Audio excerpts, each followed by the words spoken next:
Hi friends, ಇವತ್ತು ಒಂದು ರುಚಿಯಾದ summer juice, watermelon juice quick ಆಗಿ ಹೇಗೆ ಮಾಡೋದು ನೋಡುವ. ಇದರಲ್ಲಿ 90% ವಾಟರ್ ಇರುತ್ತೆ. ಇದು ನಮ್ಮ ಬಾಡಿಗೆ ತುಂಬಾ ಒಳ್ಳೆಯದು, ತಂಪಾಗಿರಿಸುತ್ತೆ.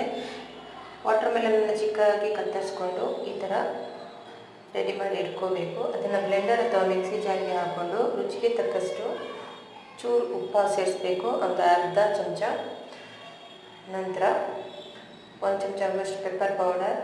ಸ್ವೀಟ್ ಕಮ್ಮಿ ಇದ್ದರೆ ಸ್ವಲ್ಪ ಸಕ್ಕರೆನ ಸೇರಿಸ್ಬೋದು. ಪೆಪ್ಪರ್ ಪೌಡ್ರು ತುಂಬ ಜಾಸ್ತಿ ಕೋಲ್ಡ್ ಅನಿಸುತ್ತೆ ಯಾರಿಗಾದರೂ, ಅದಕ್ಕೆ ಪೆಪ್ಪರ್ ಪೌಡ್ರ್ ಹಾಕ್ಬೋದು, ಒಳ್ಳೆಯದಾಗುತ್ತೆ.